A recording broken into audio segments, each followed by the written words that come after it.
Hey everyone, welcome to another episode of Darshan Talks. I have with us the perennial favorite, Rebecca Tushnet. And Rebecca is amazing because she knows everything there is to know about First Amendment law, which to a lot of people is very, very, very difficult and confusing. She actually writes a really great blog that I follow, and I seem to tweet out and LinkedIn message out a lot. So there's a lot to be spoken about there. But before I continue, Rebecca, do you want to introduce yourself? Hi, I'm Rebecca Tushnet. I'm glad to be here. I teach advertising and intellectual property law at Harvard, and I really love my job, so I'm happy to talk about it anytime. Well, I'm glad you're on. I'm glad we're having this conversation. But Rebecca, we're going to talk about three different possible cases depending on how far we get. The first one, and we chose, I believe you chose two and I chose one, but they're all things you know very, very well, because even the one I chose is something you wrote about. The first one is about advertising abortion pills across interstate lines. And how does that play out? Because the big question lands up being, now that there is the whole full faith and credit, you've got to give the laws of each place their own deference, if you will. How does that play out when you're talking about abortion pills? Could you sort of set it all up and kind of go from there? Sure. So, the fascinating thing for me from a First Amendment perspective is that one of the foundational cases that we have giving constitutional protection to commercial speech at all is actually about interstate advertising of abortion. So in the 70s, this case started before Roe v. Wade. The New York had legal abortion and Virginia did not. And a publication in Virginia was prosecuted for running an ad saying, abortion is legal in New York. You can go to New York and get one. And the Supreme Court said that the Constitution does not allow a prohibition on advertising legal services, except in specific circumstances which aren't, satisfied here. So one of the really interesting questions about the new constitutional period we're in is to what extent will the court feel bound by anything it said in the past, including about the First Amendment? And, it seems obvious to me in my old paradigm that is something that should persist because that's a rule about, advertising stuff that is legal to do. It is legal to go to New York. It is legal to have an abortion in New York. But increasingly, it's evident that the court is not only throwing off old precedents, but also abortion is treated differently in a variety of ways. So, even the baseline of this case, Bigelow versus Virginia, I think is, I think it should persist, but I don't know that it will. And then, of course, the real fights are about mailing pills to someone in a state where abortion is illegal. And Bigelow doesn't answer that. Advertising and shipping the stuff into the state are probably different things.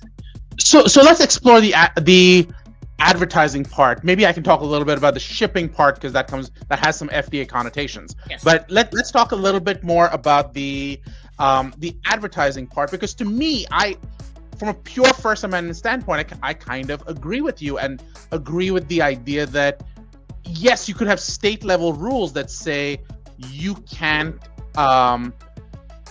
you can't prevent something that you can have abortion be illegal, but at the state level, you can't prevent First Amendment conversations that are happening specifically for actions outside the state's boundaries. But what is the other side? What is the other argument?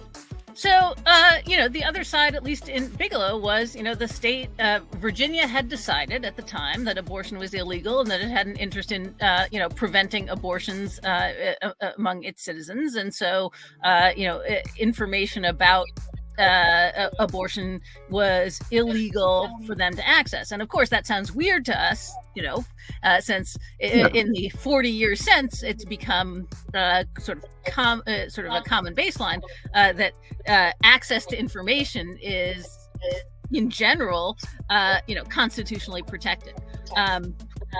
So these days, what I would expect would be the argument that the to the extent that a embryo is also a citizen of the state, there's an interest in the state in protecting that citizen, but I don't really think that works unless abortion is special. Because it's also true, like different states have different rules on, say, sex education for minors, and that doesn't mean that the state could prohibit a parent from taking their kid to a different state where the rules are different, right? I mean, maybe we're getting there, right? It is true that we are definitely in a time of great contestation about what states can do to their own citizens, and what they can do to prevent the citizens from exiting. But to me, that's actually a sign that this is actually about larger cultural battles. The existence of free speech has nothing to do with one's perspective on this, I think. So let's pick on the less controversial or more controversial, depending on your perspective. This idea that each state has different rules around what you can discuss in sex education.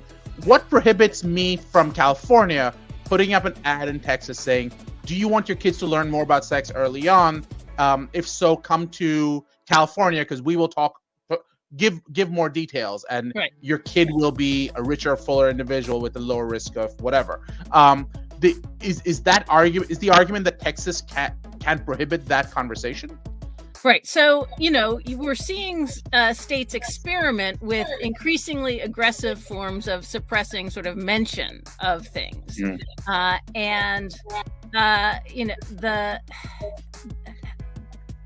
I think they are often in serious tension with the First Amendment, even when they're limited in particular ways. And I think this is exactly the kind of thing. Like, they would like the explicit interest of the state is in people not knowing that there are alternatives. That is kind of a fundamentally censorious impulse. So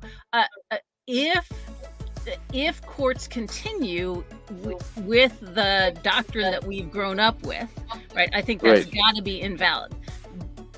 It's just worth recognizing that, in some sense, everything is up for grabs. That's one consequence of the fact that a 6-3 majority is very different than a 5-4 majority in terms of dynamics and the cases and how far they're willing to go. My guess is that,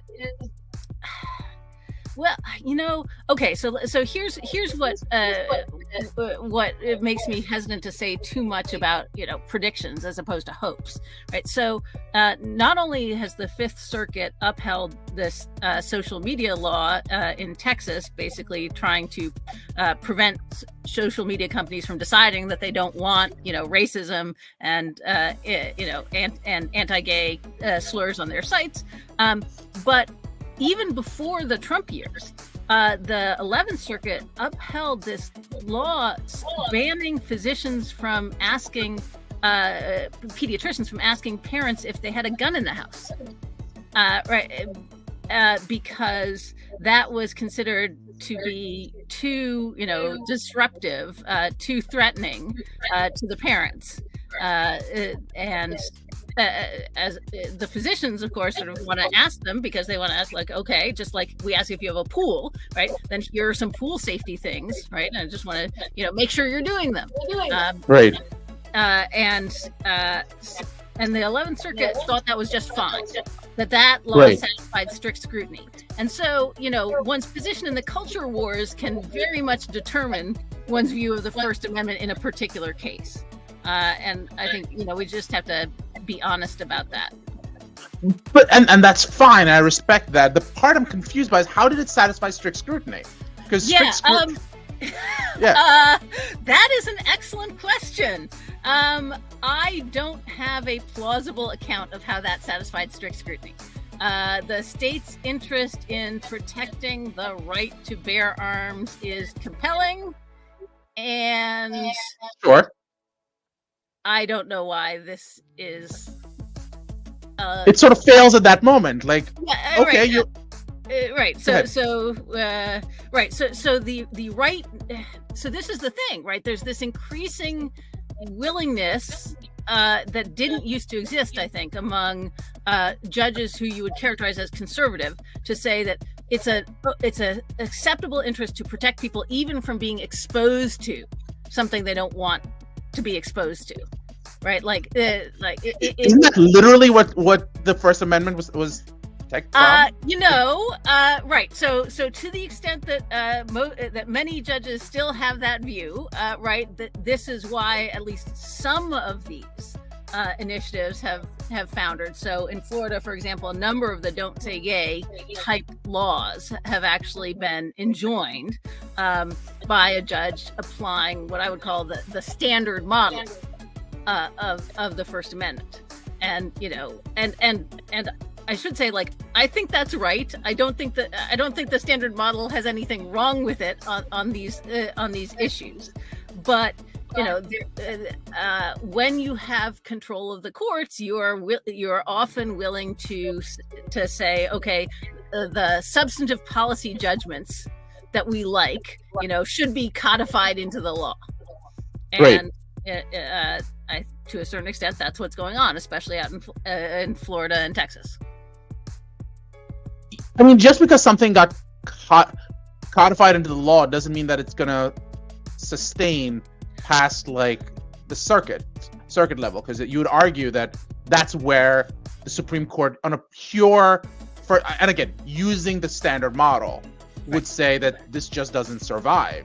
And again, this is not me coming in from a political viewpoint. I just don't understand the logic, because today it is Democrats telling Republicans, we want to have this conversation, Republicans saying, no, you can't. But tomorrow it could just as easily be Republicans telling Democrats, and either way, it's a problem. So I don't fully understand the. Well, okay, right. So like technically, you do it by defining the nature of the interest. First as compelling, or you define the nature of the situation as such where the government doesn't need to have a compelling interest; it can just have an interest. Right. And then you say, and this is an acceptable way to do it. This is, there aren't less restrictive ways of doing it, because, there's no way to stop the doctor from bugging you except to ban the doctor from bugging you. Right. And people who believe that law is just politics by other means have an easy way to explain this. It always was politics by other means. When society was somewhat less divided, we just didn't notice it as much, because most of these disputes didn't create rifts sort of at near the center of the political spectrum, and now they do. Right.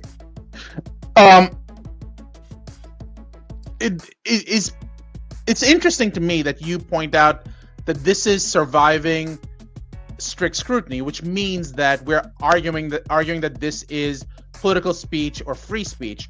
Why not go down the route of saying this is commercial speech, and this enjoins the sale of guns or whatever it is, and kind of go from there? Right, and I think this is the point that I was trying to make about Bigelow, which is like, this is it's a classic commercial speech case. Like it's the one right before the Supreme Court rejects the idea that advertising has no constitutional protection, and then it doesn't formulate a test for when you can regulate commercial speech, because it was completely lawful and not misleading. It was absolutely true. You could go to New York and get an abortion. So there was other than the state's disagreement with whether abortion should be legal, there was nothing there to regulate. So I guess even if you do it under conventional advertising doctrine, and there's been a number of gambling cases about this, right? It is in general okay to tell people truthfully about the availability of things that aren't available in other states. Right. Again, separate from can you mail the abortion pills into the state, which I think is a very distinguishable issue.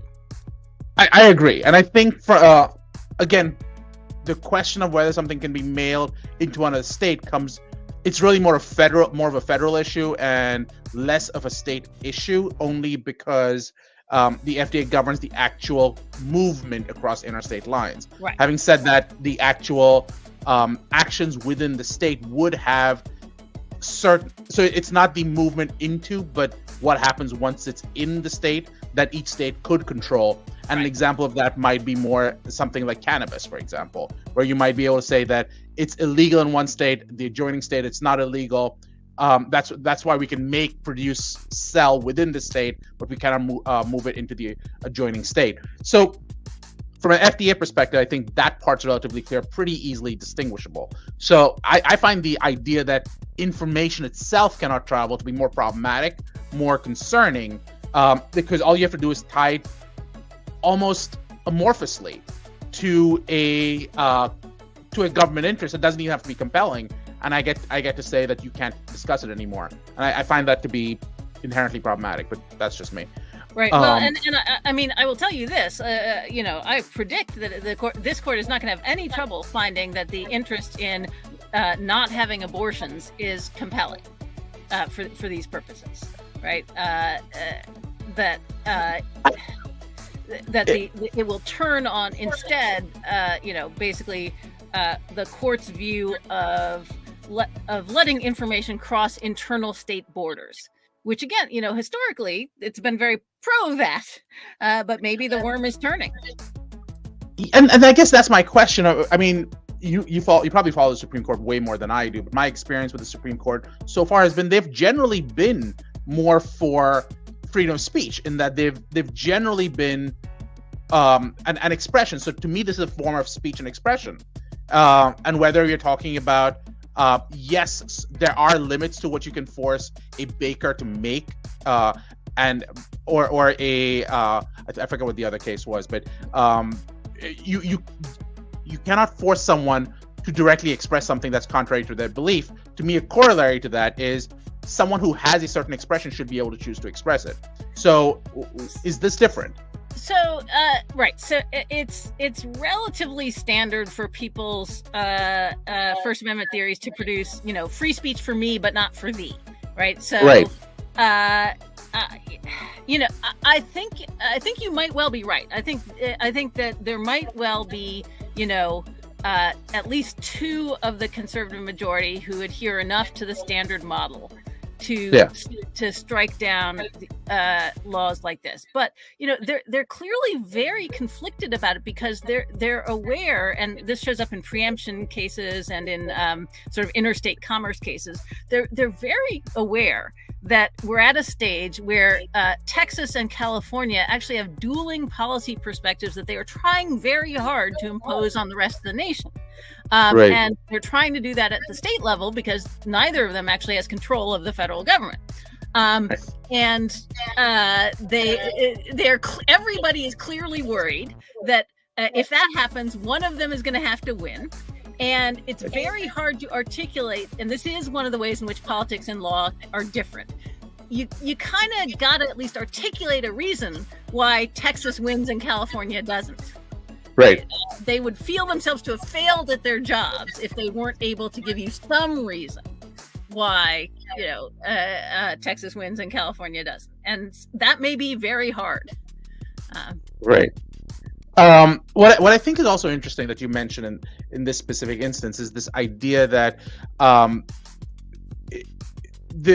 we've been talking about it from the context of the standard model.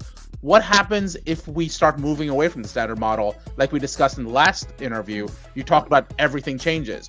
What would be the impact if everything changes? Because everyone's making a big deal out of those social media cases as well. Right. So how does that go out? So, it's extremely hard to say because so in Europe we have a different view, which is basically the government can regulate speech for the common good, and free expression is a value, but it has to be weighed against other values. And so some things really there is some freedom of expression. There's a fair amount of freedom of expression in Europe, though the fringes are more easily suppressed. And the issue then is, what does that look like in a sort of liberal democracy versus a maybe backsliding democracy. And what you see in places like Hungary and Poland is, the state has a view, usually about families and whether it is okay to talk about gay people. So and it actively enforces that view. I don't know what the next hot button issue will be. I can guess it will be something related to gender and race, right? Because that's an easy bet to win. But so that I think is the kind of thing, and so to the extent, so for pharma, of course, like it'll come with abortion, it'll come with gender affirming care, right? Those are the ways it'll intersect. It might not in any way affect the ability to advertise in the standard way, but if this sort of regulate for the good of the people idea does take over, then you could see change in the extent to which it's okay to advertise drugs on TV, for example. Right. I think that if you go down that direction, direct-to-consumer advertising would have to dramatically change, and that's problematic, if you will, from farmers' perspective. At least it could change, right? So I think the calculation of a lot of people is, yes, it's true that this view lets you ban it, but in the US I'm not too worried about the Republicans making that a cause celeb, right? But I can see the Democrats make it a cause celeb, though. That's true too, but right. And so for interesting reasons, right, the Democrats are probably not going to go in that direction, in part because it would require them to empower Texas and Florida to do a bunch of stuff. Fascinating. We're going to move to the next case that you raised. I'm going to let you I'm not even going to say anything. I'm going to let you talk about it. Okay, so this is my current obsession, which is a case that the Supreme Court has decided to hear about trademark law. And you can see here on the left is the Bad Spaniel's squeaky toy. It's a dog toy. Of course, it looks like but also different from the bottle of Jack Daniels next to it. So Jack Daniels sued for trademark infringement. The Ninth Circuit said, look, this is speech. It's protected by the First Amendment. And since there's nothing explicitly misleading about it, the Jack Daniels lawsuit has to fail. And Jack Daniels asked the Supreme Court, basically, they just filed their brief last week, and their brief takes the position that the First Amendment has nothing to say about trademark law. And the sort of pharma connection is quite slight, I admit, but the briefing and sort of the messaging around it is, if Jack Daniels loses this case, then people will be able to sell Skittles, marijuana, candy, and your kids will OD on the marijuana Skittles. So the funny thing is, there are actually multiple, and not just in the Skittles world, but also in the vaping world. There have been multiple situations where vaping products look like candy. And there have been multiple situations where cannabis products look like Skittles. So to the extent that is right, I can 100% see that part of the argument. But I guess I have to start from the initial standpoint, which is, isn't this Victor's little secret all over again? Go ahead. Yeah, so there are a couple of things going on. So first of all, the candy concern is quite real, but frankly, it's it's about anything shaped like a Skittle or an M&M. It's not the package, right? Right. The risk is the same when they're little round, gummies. Right. So and that's related to the question of, what are we trying to do here? So the Bad Spaniel's toy is only interesting because it's funny, right?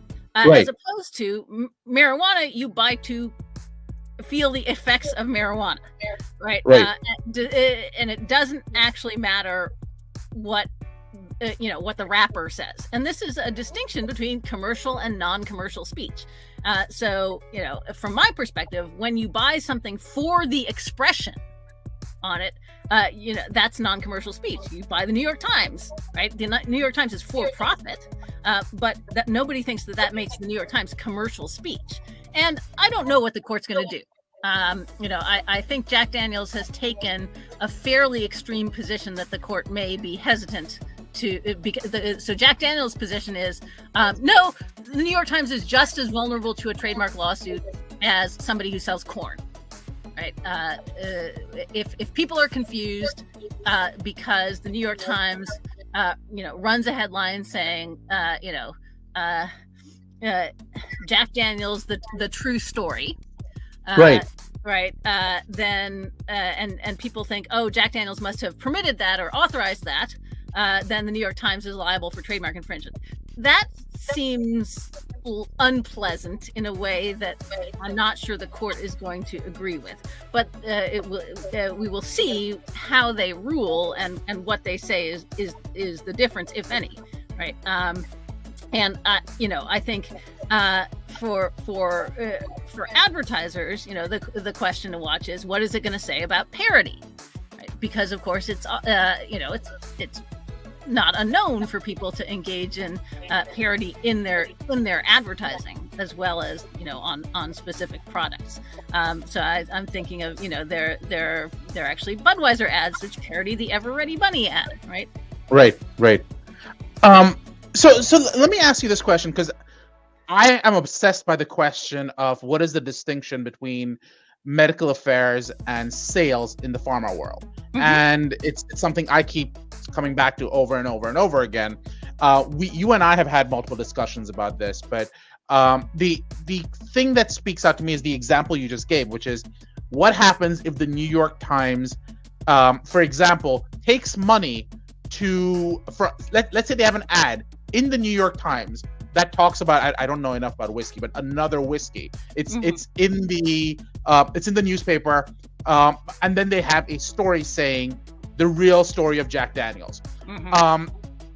To me, that is very similar to if Pfizer or Merck or any of those other pharma companies theoretically do get money for selling their product. Why is the New York Times New York Times story different from Pfizer in that same exact situation, as long as they are truthful and not misleading? And you've taken the position previously in previous conversations that it's if scrutinized at the Supreme Court level, there isn't a difference.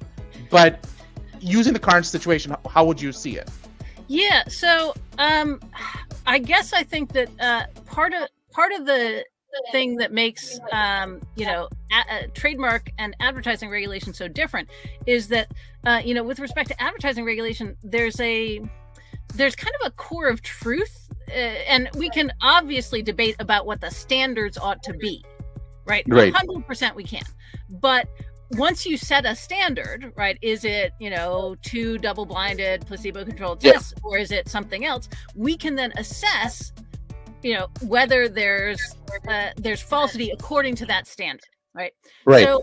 So from my perspective, I would say to the extent that something is being used as advertising, to promote the product, mm-hmm. ordinary advertising law standards can be applied to it. Now, maybe that means that if the doctor comes, or if your rep comes to the doctor with the printout of the New York Times story, that's regulable as advertising. But the New York Times story maybe isn't, if it's not being used in that way. If the advertiser is paying the New York Times to run the story, I think that's just an ad written by New York Times reporters, right? And that's a real concern that has been addressed in many newsrooms by both trying to label things very clearly and also trying not to make the kinds of claims that advertising law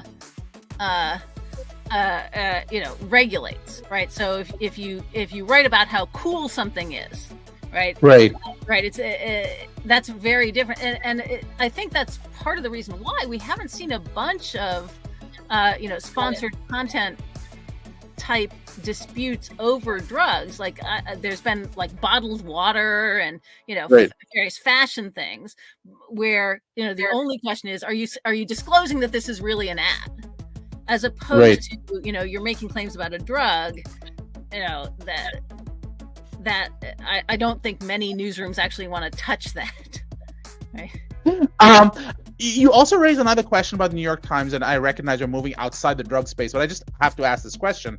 I grew up in India, and the preeminent newspaper in India is something called the Times of India.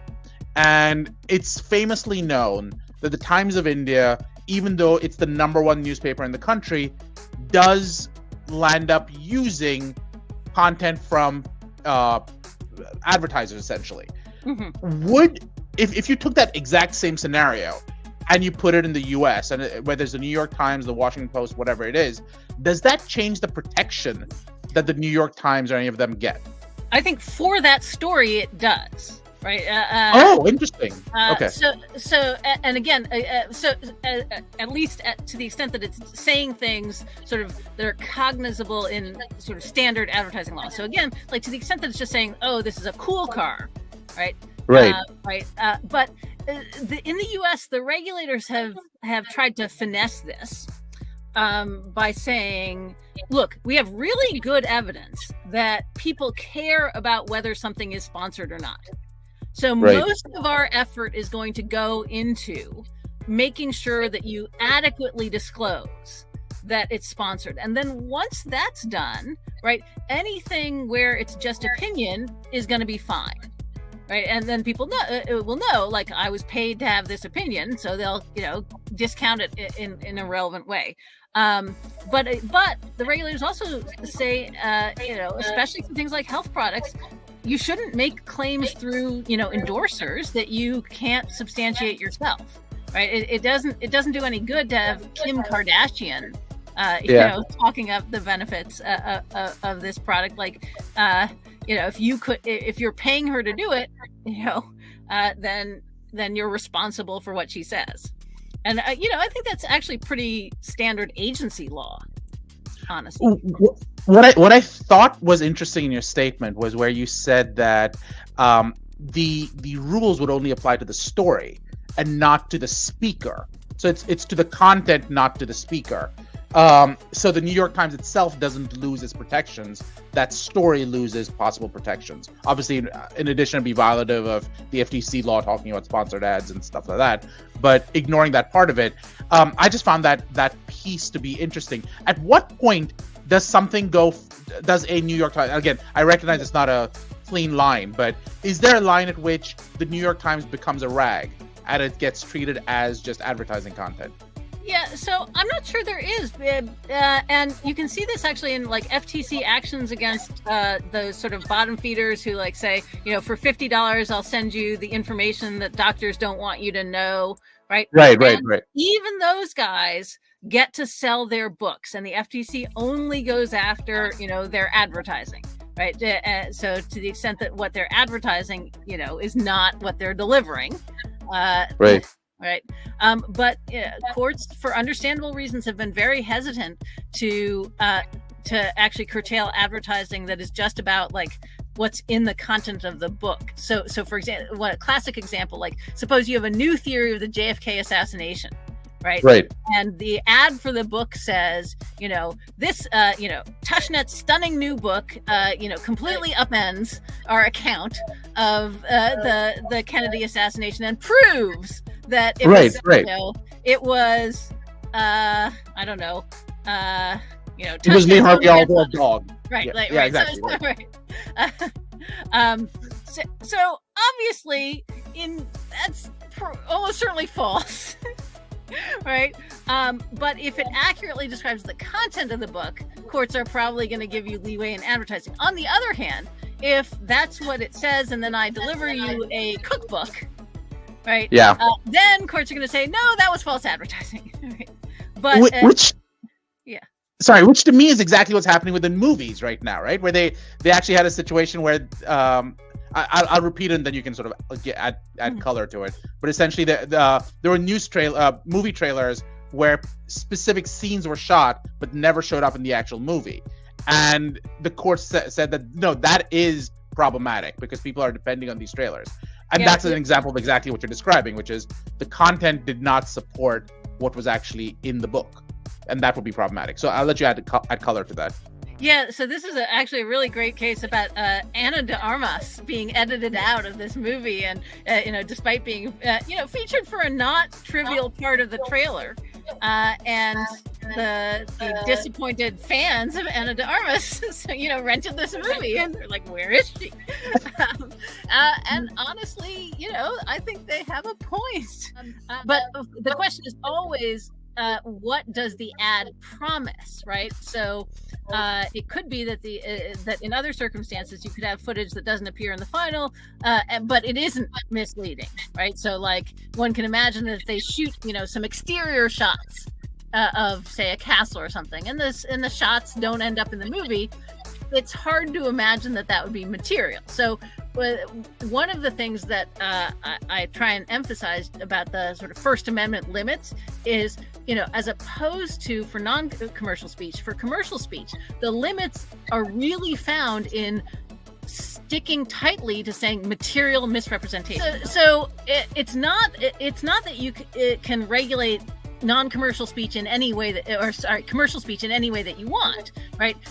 You at this point really do have to tie that to, material misinformation. And that's actually a pretty significant constraint. If you look at the reasons that advertisers, ads become controversial, a lot of the times it isn't because of that. And if you look, say, at the UK, where half the ads that they disapprove of are like unduly sexual, or they're demeaning to women, which, and by the way, I often agree with them, but it's just not something that we try to regulate in the US. Now, in that specific context, how does materiality play into it? And specifically, what I'm wondering is, if I own the building that you talked about, which showed up in the trailer, I really want to make a big deal out of it because I get to say, there's this new Marvel movie coming and my building's in it. You might want to stay here. Like, that's a big deal to me. It doesn't show up in the movie itself. Now I'm kind of up a creek without a paddle, whatever the term is. So is it materiality to a reasonable buyer, or how does that play out? Right. That's a great question. Right. So it is the reasonable consumer. So in some sense, the business owner really doesn't have, or the castle owner, I guess, would still have to show that, reasonable consumers would care with respect to buying the movie. Right. As opposed to, whether they'd want to stay at the castle or whatever, or visit the castle. So let's say the castle owner was, did buy the movie. She can't come out and say, I was harmed. She has to say a reasonable consumer was harmed. So, and that's the standard. She could bring an individual claim saying I was deceived because I thought I'd see my castle. Right. Right, for the $3 that's that's a contract violation as we see it. Right. Well, and actually, I don't want to say that for sure, because there are a lot of state standards that say, the standard even for an individual claim is what would a reasonable consumer do. So if you're not a reasonable consumer, even if you believed it, you just don't count because it's an objective standard. Okay.